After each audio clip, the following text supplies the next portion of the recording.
Assalamualaikum warahmatullahi wabarakatuh. Perkenalkan, nama saya Denny Saputra Hemawan dari kelas IT 4203 dengan NIM 13031-874 Fakultas Informatika Telkom University. Adapun tujuan dari video ini adalah untuk memenuhi tugas pengganti UAS mata kuliah basis data lanjut yang diampu oleh dosen pengampu Pak Gede Agung Ari Wisdiawan. Berkenaan dengan video ini akan terdapat 11 video atau 11 materi mengenai basis data lanjut yang berawal dari query processing hingga loss protocol. Untuk itu, selamat menonton dan semoga dapat bermanfaat. Pada video kali ini kita akan membahas mengenai introduction to basic query processing. Bisa dilihat ini ada gambar dari basic query processing. Nah, basic query processing. Query processing is a translation of high level queries into low level expression. Jadi bisa kita pahami bahwa dari query processing ini kita mengartikan dari sebuah bahasa tingkat tinggi dari sebuah query menuju bahasa yang dapat dimengerti.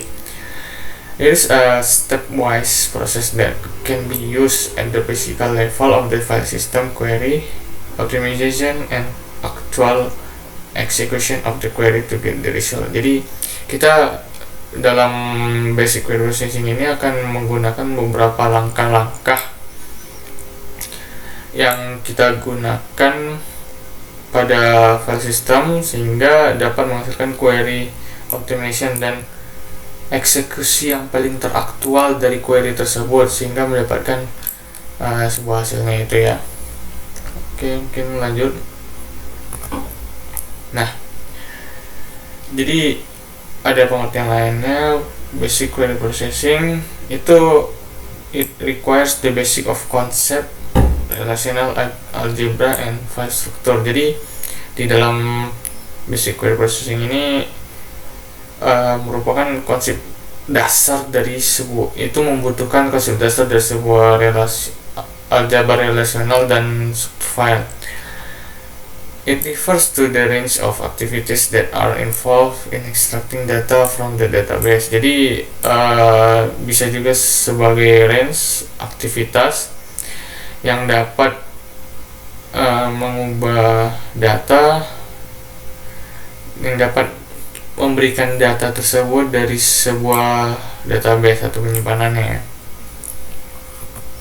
Nah, basic query processing, it includes translation of queries in high-level database language into expression that can be implemented at the physical level of the file system. Jadi di dalam basic query processing ini ada sebuah penerjemah query yang tentunya bahasa tingkat tinggi dari suatu bahasa data basis data sehingga menjadikan sebuah ekspresi yang dapat diimplementasikan pada sebuah physical level suatu file system. Di dalam query processing ini sebenarnya we will actually understand how these queries are processed and how they are optimized. Jadi inti dari query processing ini kita itu gimana sih untuk memahami dari query tersebut itu prosesnya itu bagaimana dan bagaimana cara query tersebut dapat dioptimalkan. Nah, balik lagi basic step in query processing. Jadi tadi kan sudah kita bahas mengenai wise step mengenai query processing ini ya. Nah, jadi sebenarnya basic step in query processing ini ada 3 pembagian besar seperti pada gambar yang ada pada awal tadi. Yang pertama adalah parsing and translation, yang kedua optimization, dan yang ketiga adalah evaluation. Nah, kita masuk ke dalam yang pertama ya, parsing and translation. The first step is to transform the query into a standard form. Jadi langkah pertamanya itu kita merubah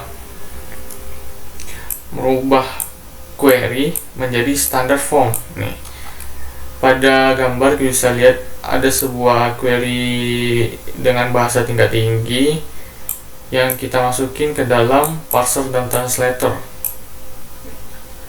Nah, a query is translate into SQL. Nah, tentu semua kita mungkin sudah belajar tentang SQL, and into a relational algebra expression.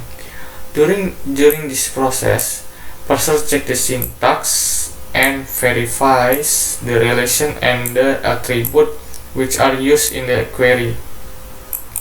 Jadi pada proses ini, ya kan, parser itu akan mengecek sintaks dari SQL itu. Nah, setelah dicek dan melakukan verifikasi dari relasi antar query-nya, akan dikirimkan selanjutnya ke proses kedua. Nah, antara parser dengan query optimization ini akan terjadi internal representation of query. Oke, lanjut. Di sini parser and translation translate the query into its internal form. Jadi akan menerjemahkan query ini menjadi suatu standar internal. This is the term translate into a relational algebra. Jadi akan berhubungan dengan aljabar relasional.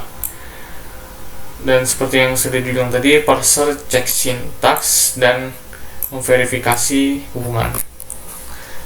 Selanjutnya ada optimization yang kedua, ya.